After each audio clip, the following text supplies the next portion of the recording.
dari Allah. سأضرب لكم مثالا. Saya akan berikan contoh kepada kalian. اليوم جمعة. Hari ini adalah hari Jumat. يسن له الاغتسال لصلاة الجمعة. Sunnah untuk mandi, sunnah sebelum Jumat. كل يوم نغتسل. Setiap hari kita mandi. لكن غسل الجمعة يختلف عن غيره. Tapi mandi di hari Jumat itu beda dengan mandi-mandi yang lain. ومع أنه سنة لكن وجبت له النية. Walaupun dia itu mandi itu hukumnya sunnah, tapi di dalam mandinya itu supaya dia bisa dapat pahala sunnah, dia wajib niat. لو أخذت الماء والصابون واغتسلت وخرجت ما لك ثواب، لكن هذا الماء بنية غسل الجمعة ولو في قلبك حصل لك به الأجر والثواب. Kalau kita masuk ke kamar mandi pakai sabun, pakai sampo, mandi, udah dalam pakai handuk, tak ada niat, tak dapat pahala.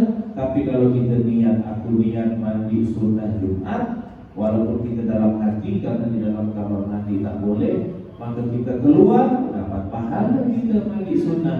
الماء هو الماء والغسل هو الغسل والصابون هو الصابون، لكن هنا بأجر ودرجة عليا وهنا بلا أجر ولا درجة عالية. Padahal airnya sama-sama air, sabunnya sama sabun, sampo-nya sama sampo, sama-sama di kamar mandi. Tapi yang membedakan dapat pahala atau tak dapat pahala apa dia? Niatnya. هذه النية أنت طلبت بها رضا الله لأنها سنة حبيبه محمد صلى الله عليه وسلم. Di dalam mengerjakan sunnah mandi Jumat itu kita niatkan kepingin mencari keridhaan Allah karena kita mengamalkan sunnah kekasihnya Nabi Muhammad sallallahu alaihi wasallam. فحصل بها الأجر والثواب. Sehingga kita keluar dari kamar mandi dapat pahala yang besar.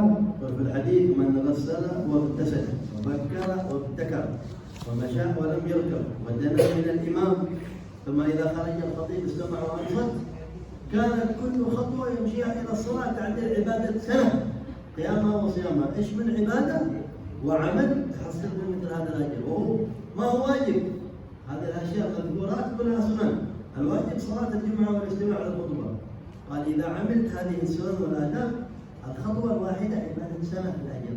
قال العلماء لا يوجد نافلة من النوافل ثوابها مثل هذا على الإطلاق إلى هذا الحديث. Maka dalam hadis dikatakan barang siapa yang mandi di hari Jumat kemudian pergi awal ke masjid dan dia kalau bisa berjalan kaki, tidak naik kendaraan, tapi kalau jauh tak apalah, kalau dekat jalan kaki, kemudian dia mendekat dengan imam duduk di depan, kemudian khatib menyampaikan khutbah, dia mendengarkan tidak ngomong, maka dia mendapatkan pahala setiap satu langkah kakinya dari rumah ke masjid seperti ibadah 1 tahun. Setahun tu ibadah terus. Ada yang bisa setahun ibadah saja, tidak kerja, tidak tidur, tidak bisa. Makanya tidak ada amalan sunnah. Dalam hadis ini dikatakan tidak ada amalan sunnah yang lebih hebat pahalanya daripada amalan sunnah ini. Mandi di hari Jumat, pergi awal, berjalan, duduk dekat imam, dengarkan khutbah, 1 langkah kaki kita mendapatkan pahala ibadah seperti 1 tahun. 1 langkah kaki, berapa langkah kaki kita? Kalau kita pakai mobil, hitungannya berarti setiap 1 tetes bensin kita. Ya, kalau pakai yang lain-lainnya hitung sendiri saking besarnya. Ini baru sunnah, belum wajib. Yang wajib sholat Jumat, mendengarkan khutbah. Ini cuma mandi saja sudah mendapatkan pahala yang sebesar itu. هكذا تختلف درجات الأعمال. Itulah yang membuat tingkatan-tingkatan amal ibadah berbeda-beda. Yang membedakan adalah niat. ولو كان عمل مباح كالأكل أو كالضحك والمزاح. Walaupun amalan itu hukumnya mubah seperti ketawa, senyum, kemudian makan, minum, itu adalah amal mubah. الضحك مباح. Ketawa, orang ketawa itu mubah. واحد من المسلمين ابتسمت له هذا تبسمك في وجه أخيك صدقة بدون فلوس مجانا. Senyum itu bagus, kata Nabi, barang siapa yang senyum kepada wajah saudaranya maka dia dapat pahala sedekah.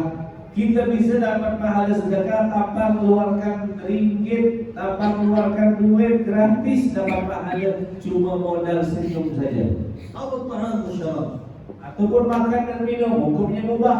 واليوم ناكل ونشرب. Tiap hari kita makan dan minum. ذكر الإمام العدال قال أن الإنسان ينبغي إذا أكل أن ينوي امتثال أمر الله. الله قال في الماء وكلوا واشربوا، قال بسم الله باشرب ماء بامتثال لأمر الله. الله قال اشرب أنا باشرب. صار هذا الماء له أجر وثواب حتى تكون في الجسم له نفع وصحة وعافية غير سائر الماء الذي يشرب. Makanya Al-Habib Abdullah Al-Haddad mengatakan, tak kala kita makan, tak kala kita minum, niatkan menjalankan perintah Allah. Memang Allah perintahkan kita makan dan minum. Iya, dalam Al-Quran Allah mengatakan kulu washrabu, makanlah dan minumlah. Tak kala kita makan, niatkan, ya Allah, aku niat makan ini menjalankan perintahmu. Niat minum, aku niat untuk menjalankan perintahmu. Sehingga kita makan dan minum dapat pahala, dan makanan itu pun tak akan masuk ke dalam perut kita, menjadi manfaat, memberikan kesehatan untuk jasad kita.